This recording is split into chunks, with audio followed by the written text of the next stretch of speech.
O melhor e o pior de O Esquadrão Suicida e também o final explicado. Mas antes de começar os spoilers, eu vou avisar para você que ainda não assistiu o filme para não estragar nenhuma surpresa. Vem comigo. Começando mais um Outcast, eu sou César Monteiro. Primeira coisa, O Esquadrão Suicida é o quê? É uma continuação ou é um reboot? O Esquadrão Suicida, que a princípio a gente chamava de Esquadrão Suicida 2, mas é o Esquadrão Suicida, diferente do filme de 2016, que é só Esquadrão Suicida, ele, na verdade, ele vai funcionar como um retcon. É uma continuação, porque a gente tem ali a Amanda Waller, tá ali, a Arlequina, o Rick Flag, mas a gente vê que o tom aqui é completamente diferente. Essa nova formação do Esquadrão Suicida tem como missão infiltrar Jotunheim, instalação localizada na ilha de Corto Maltês, e destruir qualquer vestígio do projeto Estrela do Mar. É uma continuação retcon, ou seja, é quando o filme anterior é meio que deixado de lado e quase tudo é renovado. Foi o que fizeram, por exemplo, com Batman Eternamente, que foi um retcon de Batman Retorno. Batman Retorno foi um filme considerado muito sombrio, afastou o público infantil e, consequentemente, a arrecadação ficou abaixo da esperada. No caso de Esquadrão Suicida, o filme de 2016, a arrecadação até que foi boa. O problema foi que as críticas foram muito negativas e os fãs da DC também não curtiram o filme. Então, mesmo com o público mais casual tendo comparecido nos cinemas, eles achavam que seria legal fazer agora alguma coisa que fosse realmente agradar os fãs. Então, para agradar a todos, foi chamado James Gunn, o diretor de Guardiões da Galáxia da Marvel, para dar uma revigorada na equipe de supervilões e anti-heróis da rival DC. Isso foi possível porque a Disney quis afastar o James Gunn do Guardiões da Galáxia por causa daquela polêmica toda envolvendo as bobagens que ele falou na internet antes de ficar famosão. E aí gerou um bafafá, a Disney afastou o cara do Guardiões da Galáxia e ele não pensou duas vezes, se bandeou para DC. No fim das contas, a Disney acabou recontratando ele porque foi senso comum de que o que ele falou no passado não afeta a obra do presente, etc. E dá para dizer que os decenautas saíram ganhando nessa. Ao contrário do James Gunn engessado de Guardiões da Galáxia Volume 2, o que temos aqui em Esquadrão Suicida é um James Gunn com total liberdade criativa. Uma mistura do que ele foi no primeiro Guardiões com aquela anarquia do roteirista de Scooby-Doo de 2002. Pode-se dizer assim, isso deu uma tremenda injeção de novo ânimo no Esquadrão. Um dos pontos positivos aqui é justamente essa espontaneidade e a falta da obrigação de se conectar com os outros filmes da DC. Um dos muitos problemas do filme de 2016. Que tentou se conectar, mas de uma forma meio errada, jogou o Batman ali de um jeito meio mal ajambrado. A dinâmica da equipe ganhou muito mais graça, lembrando aí sim o Guardiões da Galáxia, mas ao contrário do que muita gente achou que fosse ser e do que alguns críticos disseram aí, esse paralelismo não é tão direto assim. O Tubarão Rei, por exemplo, ele tem alguma coisa de Groot, mas não chega a ser um espelhamento. E vale atenção pro bom trabalho de dublador que Sylvester Stallone fez na versão original. Na verdade, é a Ratcatcher e o Ratinho que vão, de certa forma, reproduzir a dinâmica do Rocket Raccoon e o Groot. A rivalidade entre o Sanguinário e o Pacificador, que são dois personagens com um perfil muito parecido, é bem divertida. Pena que vai se esvaindo lá pela metade do filme. Ao contrário do que se pensava, não chega a ser o show da Arlequina. Embora, obviamente, ela tenha muito destaque. Afinal de contas, é a personagem feminina da DC que vende mais produtos licenciados hoje em dia. A gente não pode se esquecer disso. Ela mudou um pouco o tom em relação ao primeiro Esquadrão e o Aves de Rapina. Aqui a gente tem uma espécie de terceira via, mais puxada para o glamour do que para a loucura, enquanto em Aves ela ficava no meio termo. O sanguinário do Idris Elba tem uma composição bastante satisfatória. O background de drama familiar com a filha poderia ficar bem piegas e forçado, como foi o do pistoleiro no Esquadrão de 2016, mas aqui é um elemento adequadamente funcional dentro da trama.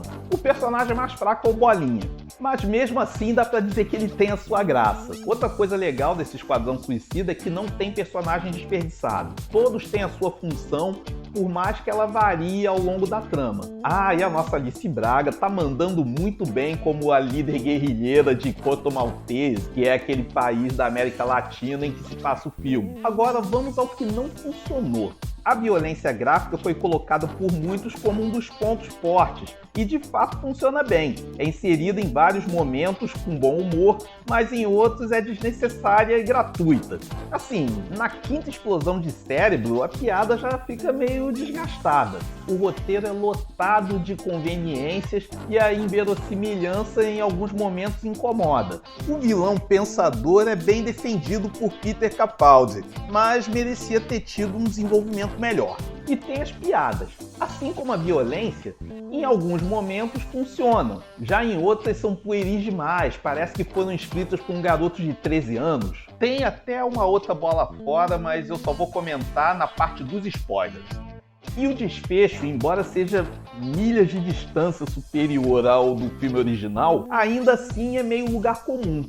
Mas tem a sua graça porque ele lembra muito as histórias do Esquadrão Suicida lá do início, antes de ter essa configuração de super vilões. Era um exército de pessoas normais. E isso eu achei legal. Mas mesmo assim, segue aquela velha cartilha de ato final de filme de super-herói. Diante disso, o Esquadrão Suicida é sim um filme divertido, muito superior ao seu antecessor, mas longe de ser uma obra-prima. 100% no Rotten Tomatoes, que já deve ter baixado a essa altura, eu achei realmente um certo exagero. É aquilo, as primeiras críticas foram feitas no calor do momento de ver um filme muito superior ao que veio antes. Mas aquela história, assim, pior do que aquilo, não tinha como ficar. E realmente, o outro é tão ruim que esse, que é bom, fica parecendo realmente uma obra genial. É uma comparação assimétrica. Minha nota para O Esquadrão Suicida é 3,5 estrelas. Agora eu vou explicar o final, vão começar os spoilers. Então você que não assistiu o filme ainda, para o vídeo por aqui, mas não sem antes deixar aquele like e se estiver chegando agora no canal, se inscrever. Você que assistiu o filme ou não assistiu, mas não se importa com os spoilers, vem comigo. O objetivo da equipe é desmontar o projeto Starfish lá em Porto Maltese. O esquadrão captura o Pensador e a equipe se divide em uma parte que vai para o laboratório e a outra que vai implantar explosivos naquela construção. Com a captura do Pensador, é revelado que o projeto Starfish é, na verdade, um projeto do governo americano junto com a ditadura de Porto Maltese. E essa informação do envolvimento do governo americano no projeto é salva num HD pelo Rick Flag. Aí ocorre aquela explosão e isso libera aquela estrela do mar gigante, né, a Starro, que pega o Pensador e dilacera ele.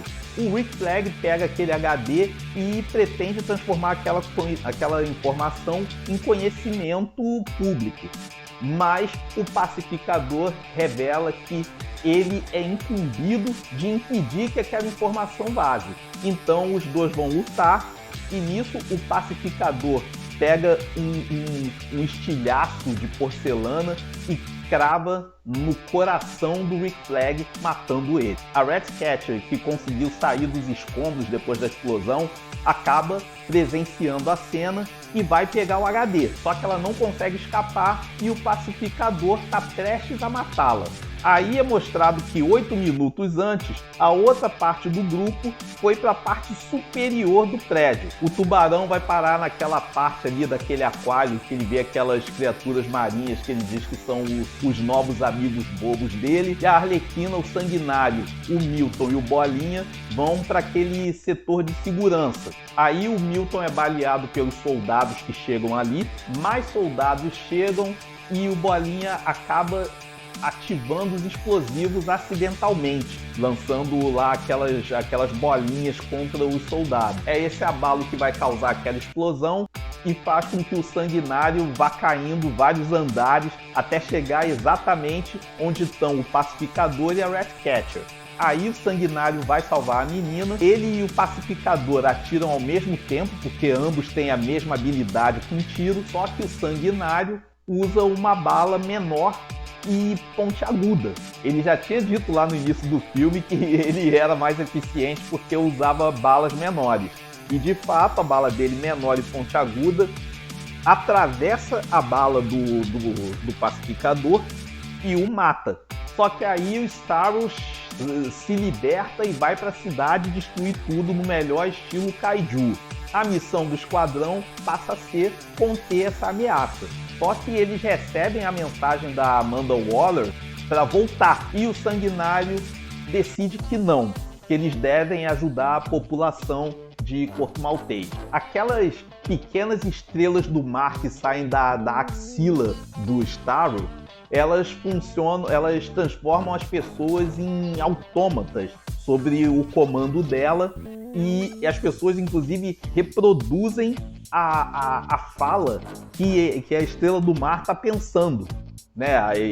Os planos de dominação e tudo. E o esquadrão segue o plano de desobedecer a Amanda Waller e enfrentar a criatura. Com essa desobediência, a Amanda Waller diz que vai explodir a cabeça de todo mundo, né? Porque ela tem aquele comando que ela pode aperta o botão e explode a cabeça, que a gente viu lá no início do filme. Mas quando ela está prestes a começar a matar um por um, uma das suas comandadas tasca-lhe uma barra de ferro na cabeça, ela desmaia e aí deixam a equipe concluir o seu objetivo.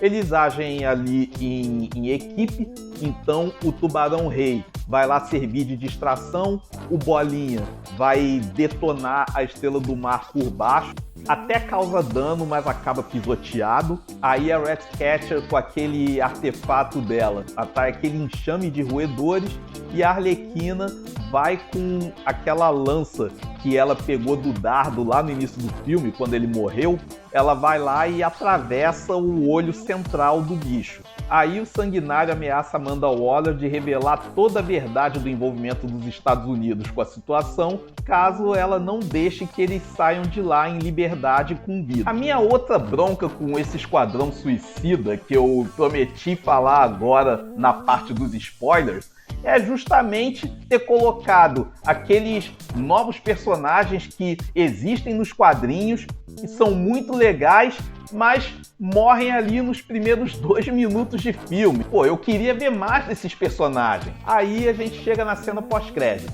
A primeira cena pós-crédito a gente vê que a Doninha, que parecia que tinha morrido afogada, sobreviveu. E aí na segunda cena pós-crédito a gente vê que o Pacificador conseguiu sobreviver. Ele foi encontrado nos escombros e levado para o hospital. E aí o John Economos e a Emilia Harcourt vão lá visitá-lo. Os dois pertencem à equipe da Amanda Waller. Então dá a entender que ela os incumbiu dessa atribuição como uma forma de vingança. Afinal, eles ajudaram o esquadrão a desobedecer a ordem da Amanda Waller de voltar. E claro, isso aí vai ser um gancho para a série solo do Peacemaker, né? A série solo do Pacificador na HBO Max. Agora quero saber de você. O que você achou de Esquadrão Suicida? Coloca aqui nos comentários. Tá chegando agora no canal? Se inscreve para não perder os próximos vídeos. Segue a gente nas redes sociais, que tem coisa bem legal lá. E deixa aquele like para fortalecer aqui o vídeo. Muito obrigado pela audiência e até o próximo.